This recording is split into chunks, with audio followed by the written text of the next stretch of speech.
Good morning, ladies and gentlemen. In our ongoing coverage of quality earnings in a very modest and meager first quarter earnings, we are now joined by the management of top FMCG player Marico Limited. Mr. Saugata Gupta, MD and CEO at this FMCG giant, joins us.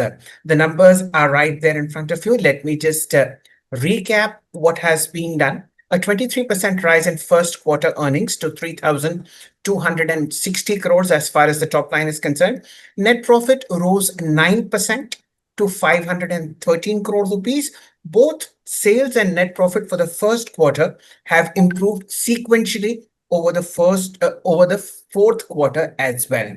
What is a bit of a pain point is the fact that you have an issue with the operating margins. That's mainly because copra, which is the underlying raw material for coconut oil, where Marico is the brand leader, has gained prices. This and a lot more is what we are going to discuss with Mr. Saugata Gupta. Namaste to you, and sir, a very warm welcome on Business Today Television. Would you care to explain the rise, the 23% uptick in sales? How did that happen? Was it only volume, or was it also some very smart price upticks in key products? I think we have been focusing on improving our volume growth trajectory. And if you look at the last 4 quarters, we picked up from 5 to 9. This has been a journey. And I think what we want to do, perhaps to hit a 10% mark sometime during the next few quarters. We firmly believe that in an emerging market like ours and a developing market, it's very, very important to focus on volume growth. Now, as far as the revenue is concerned, obviously there has been some price increases we had to take because of a significant input cost increase. In addition to that, I think we have had a very, very consistent performance and constant currency growth in our international markets. We have delivered on most of the last 8 to 10 quarters double-digit constant currency growth, and we are confident of the future of delivering mid-teens. That combination is leading to this number. But having said that, I think volume growth is very, very critical. Yes. This year, obviously, we are getting some pricing tailwinds, and therefore we are far more confident about delivering maybe a top line somewhere in the mid-20s as for a full year. But our focus continues to be on volume growth. Okay, fair point. Now that copra prices, just a background on Marico, ladies and gentlemen. This is one of the finest FMCG companies that we've had the pleasure of tracking. The company has delivered quality earnings. It's a multi-bagger over many, many years, and of course has a fabulous market capitalization close to about 94,000 crore rupees. Let's dig a little deeper into what Marico has done so far. It has a market share of about 62% in coconut oils.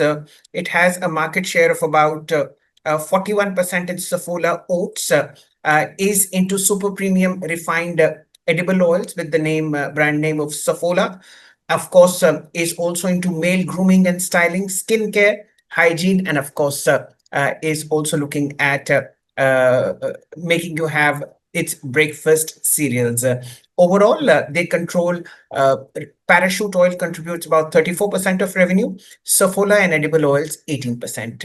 Mr. Gupta, you also had a very nice quarter as far as edible oils were concerned. The price downtick because of a cut in import duties was passed on to the customers. How does this business vertical look to you now?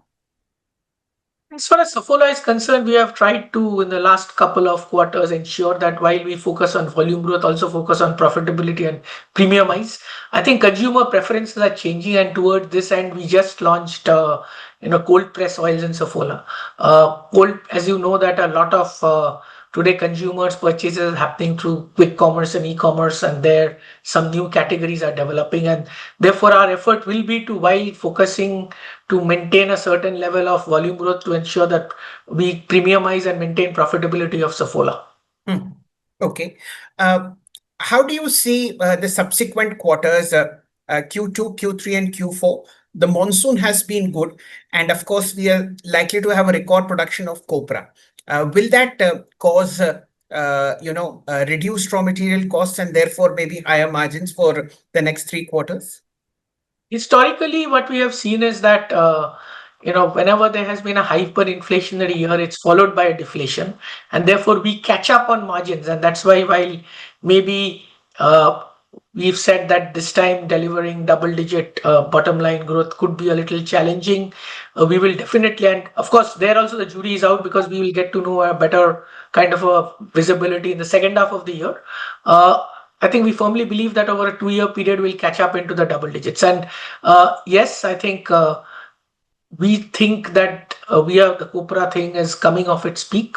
In the last couple of weeks, 2 weeks, it has come down 12% from the peak it had hit in July.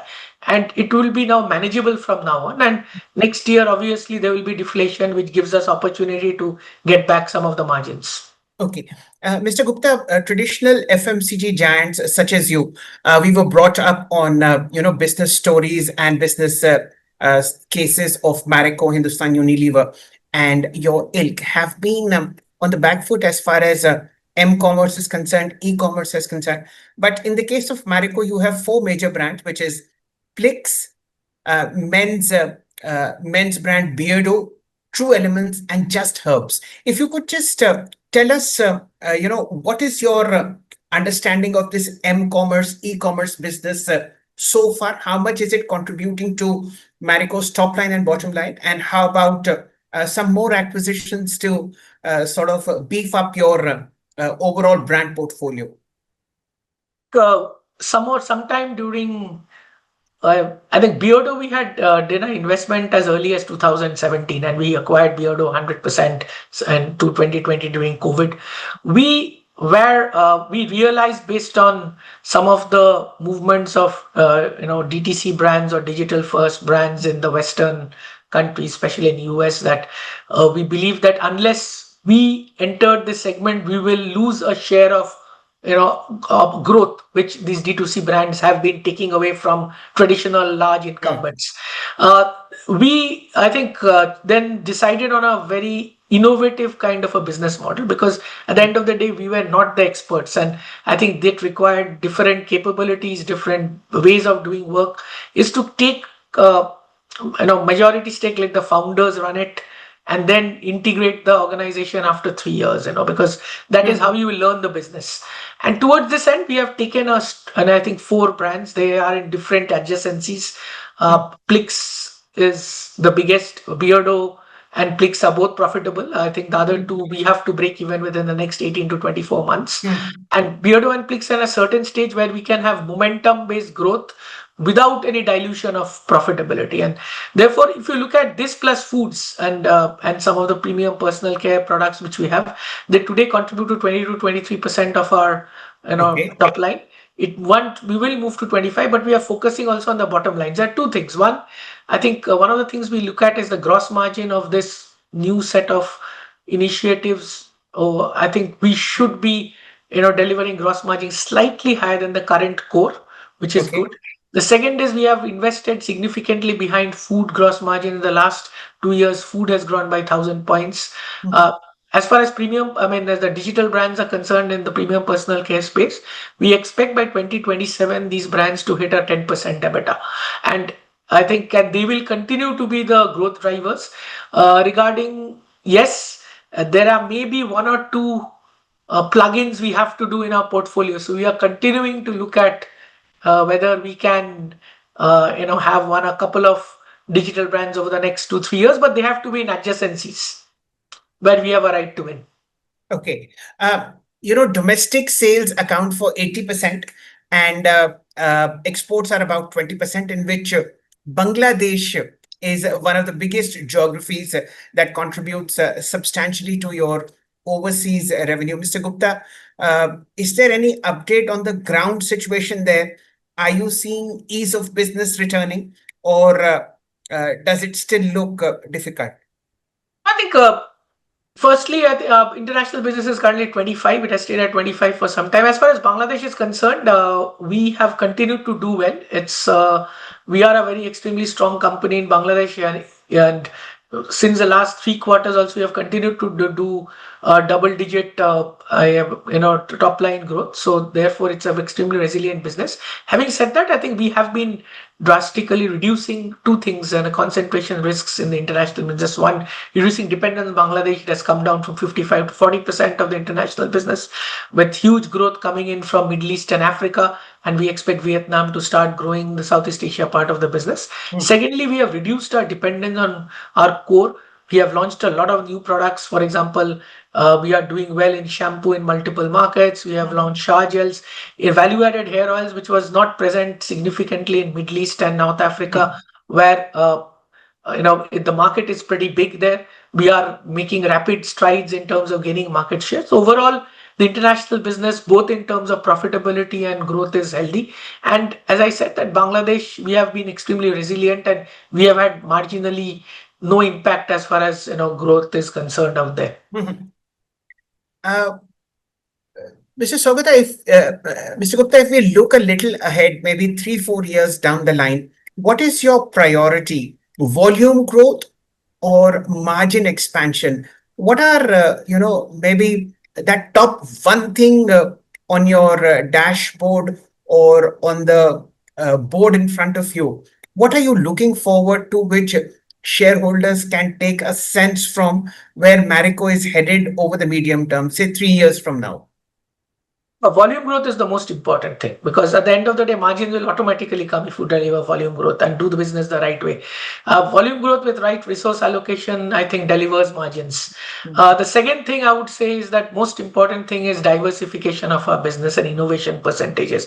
So therefore, this entire journey of diversification of food and digital, and I think there will be significant disruption in the ways of doing business. I think digital is one area, channel disruption is another. So therefore, resilience and agility in terms of the leadership ability to handle this. And I think in today's world, what we have seen in the post-COVID world is that, black swans almost embedded into the business risk Yes, management. correct. So therefore, how do you cope with it, I think, is very important.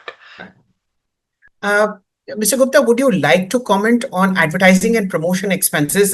They've gone up dramatically over the year ago quarter, which was about 240 crores. This time they stand at about 300 crore rupees, but they're flat sequentially, which is Q1 over Q4. What is the trend in A&P expenses?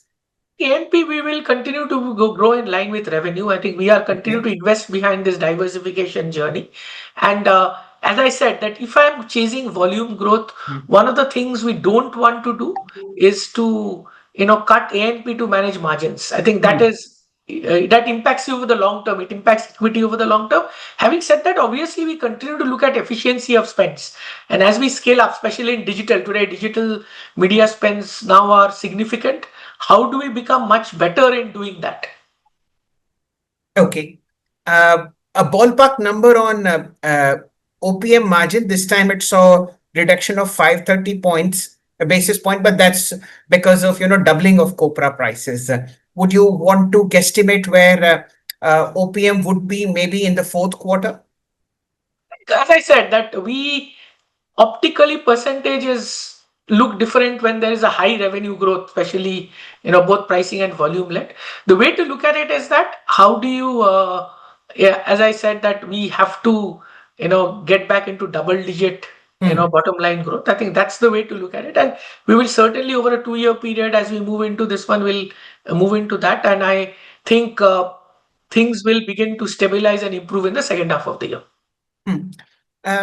Mr. Gupta, I know you're not impacted by this tariff war that's happening with the US, but what do you think is corporate India should be doing? I mean, we've seen an absolute lack of interest in adding fresh capacity as a broad brush theme with corporate India. What do you think are the 2 or 3 things that should be on the forefront of every top 100 CEO in India at this point of time?